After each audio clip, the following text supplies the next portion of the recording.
Hi everybody, and welcome to our module on RPGN. RPGN stands for Rapidly Progressive Glomerulonephritis, and this is one of many causes of the nephritic syndrome, which I talk about in another video. RPGN is not really a single diagnosis. There are many causes of RPGN. What RPGN really is a clinical syndrome, and it's got a couple of key features that are always present. The first is a urinalysis consistent with glomerular disease, so there are things in the urine like proteinuria and red blood cell cast that indicate a breakdown of the glomerular filtration barrier. There's also rapid loss of renal function over days, weeks, or months. That's why this is called rapidly progressive. And because of the quick loss of renal function, this often presents as acute renal failure. And then finally, the hallmark finding on renal biopsy in patients with RPGN is the presence of crescents in the glomeruli. This is an example of that, and we'll talk about this more in a few slides. The symptoms of RPGN are nonspecific symptoms of uremia, things like fatigue and anorexia.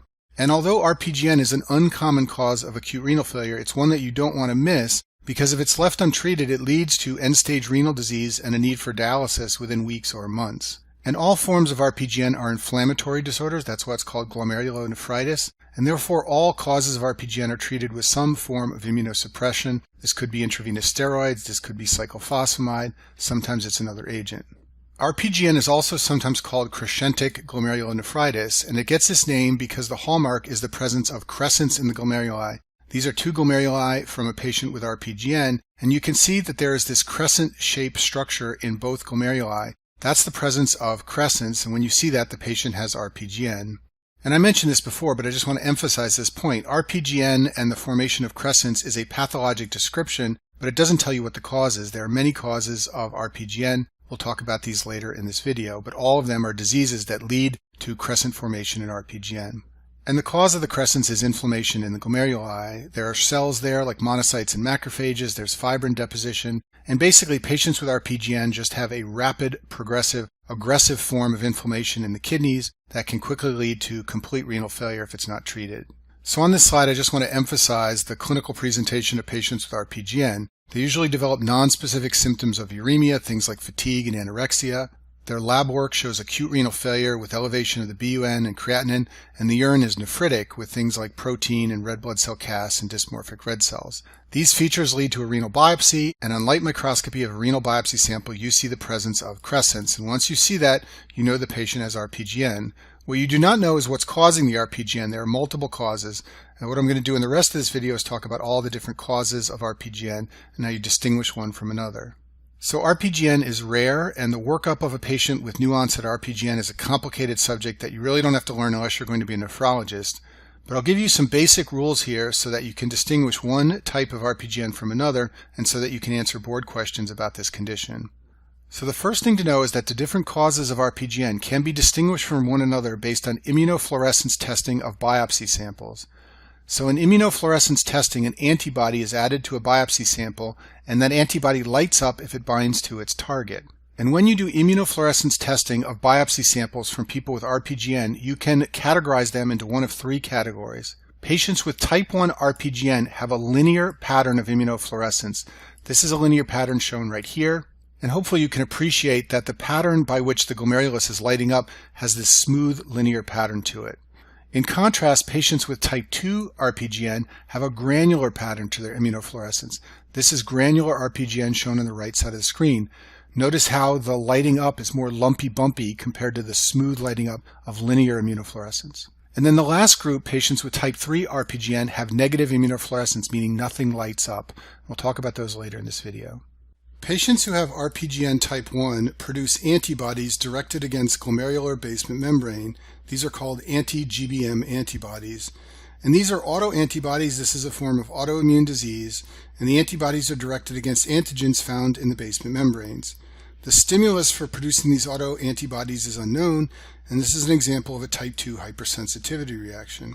If you do immunofluorescence staining against IgG antibodies, you will see a linear pattern like what's shown on the slide here. And the idea here is that if this is the basement membrane, these patients are producing IgG antibodies, which are binding to antigens found all along the basement membrane. In immunofluorescence staining, you add antibodies that are attached to a fluorescent probe, and these antibodies will bind to the IgG, and then the basement membranes will light up. And because the IgG antibodies are found throughout the basement membrane, they will light up with a nice linear pattern indicating IgG throughout the glomeruli on the basement membranes. The classic example of anti-GBM antibody disease is called Goodpasture syndrome. Patients with this disorder produce antibodies to collagen. Specifically, they produce antibodies to the alpha-3 chain of type 4 collagen. And this chain is found in the glomerular basement membranes in the kidneys as well as in the alveoli in the lungs. And for this reason, these patients present with hemoptysis and the nephritic syndrome and features of RPGN. Overall, this disorder is very rare, but the classic demographic is young men. So the classic case is going to be a young adult male who presents with hemoptysis and hematuria. If you see this constellation of features, you should think of Goodpasture syndrome.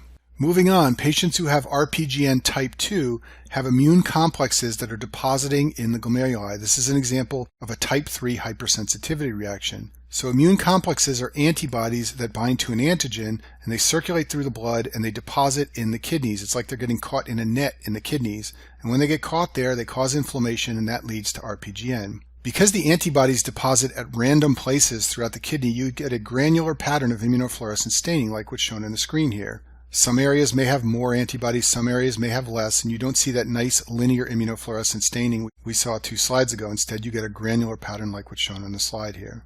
There are 2 major groups of people who develop RPGN type 2. The first is patients who have post-streptococcal glomerulonephritis. I talk about this disorder in the video on nephritic syndrome.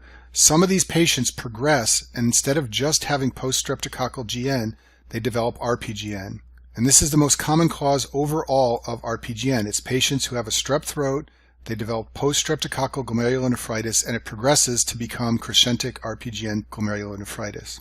Second group of patients who get type 2 RPGN are patients with lupus. In the video on nephrotic syndrome, I talk about how patients with lupus often develop diffuse proliferative glomerulonephritis, but some of those cases progress to become RPGN. So in any patient who presents with type 2 RPGN, meaning a granular staining pattern on immunofluorescence, you have to think that that patient could have lupus.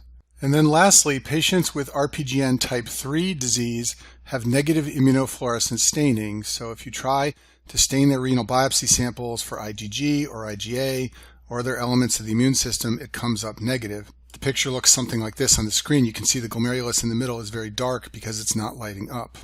This type of RPGN is called pauci immune because there's a paucity of evidence of immune dysfunction, despite the fact that the patients have evidence of inflammation going on in the kidneys.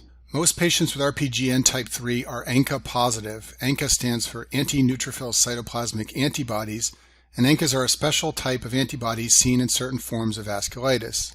There are 2 subtypes of ANCAs, C-ANCA or P-ANCA, and you find one of these subtypes in most patients with RPGN type 3, and these patients usually have a vasculitis syndrome. So ANCA diseases are medical disorders associated with anti-neutrophil cytoplasmic antibodies, and there are a number of these.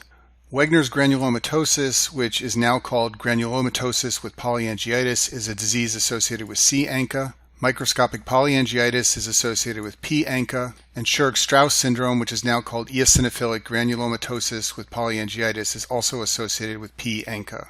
All of these disorders cause pauci immune nephritis. They are all vasculitis disorders, and I won't discuss them in detail here. We'll discuss them in detail in another video on vasculitis.